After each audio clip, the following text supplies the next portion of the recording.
Bonjour. Alors, aujourd'hui, on va procéder à un petit gommage, enfin sablage gommage. C'est surtout pour décrasser des surfaces assez fragiles pour le gommage, hein.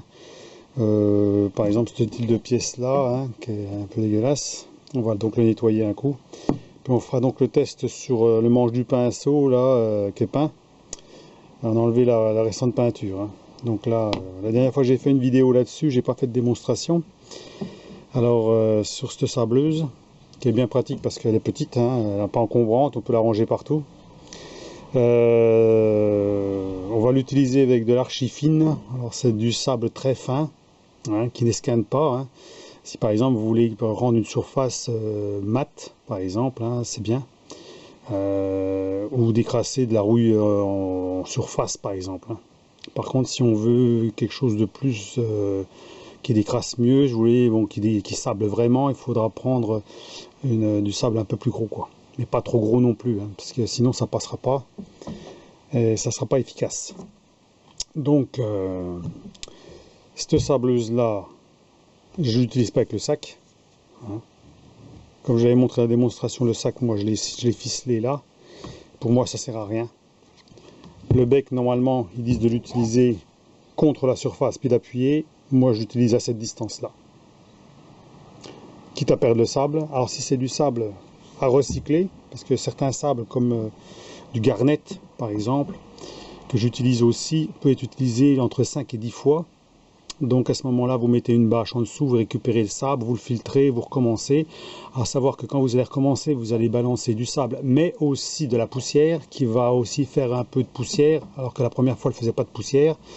Donc, mais le sable, ça toujours efficace. Donc l'archi-fine, par contre, elle n'est pas récupérable, hein. C'est trop fin, vous ne récupérez pas ce sable-là. Donc il est relativement peu cher, donc à ce moment-là, on s'en fout un peu.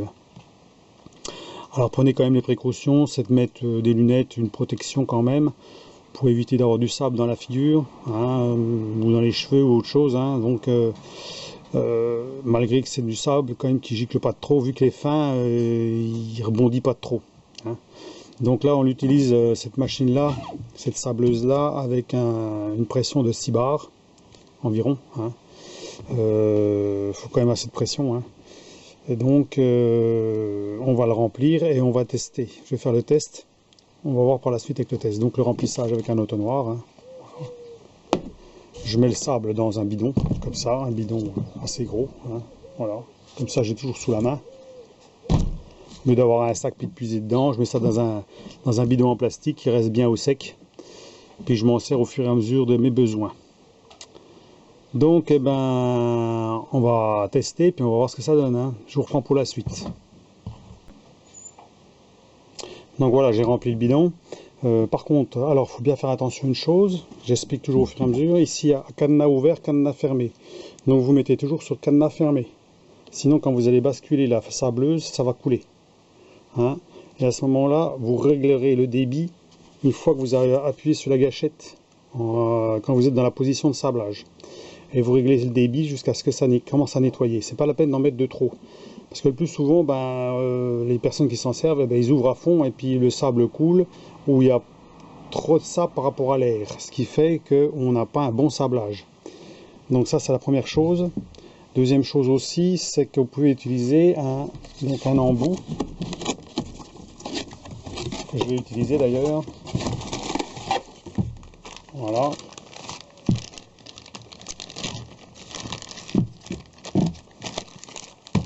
Voilà, on utilise ce genre d'accessoire là qu'on va mettre dessus, en bout comme ça. Ça évite l'humidité de rentrer dans la sableuse. Bon, moi je vais guère en avoir l'utilité parce que je vais pas faire un gros truc. Par contre, si vous sablez sur sur une grande surface, il va falloir mettre ça parce que vous allez voir que l'eau va rentrer ici, hein. Et donc à ce moment-là, ça évite d'avoir de l'eau dans le sable et puis après, ça marche plus, hein. Donc il y a ça. Et donc, par contre, appareil photo, quand je vais sabler, je vais le recouvrir avec un sac comme ça, transparent. Alors, on verra pas très bien, mais bon, c'est pour éviter que mon appareil photo soit fichu, hein, parce que là, si ça va dedans, c'est mort, hein. Donc ça, on va l'utiliser avec ça.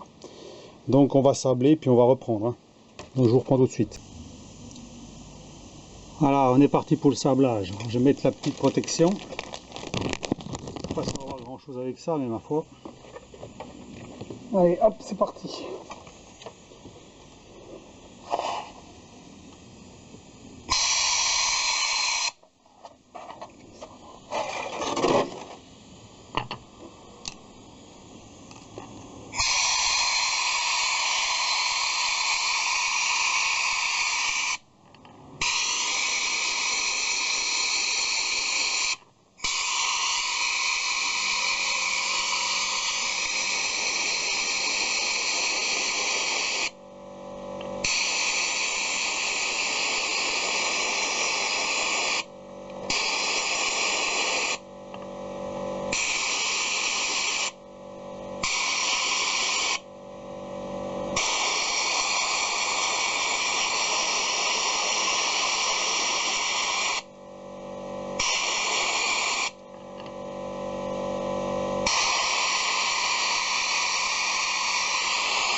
Voilà.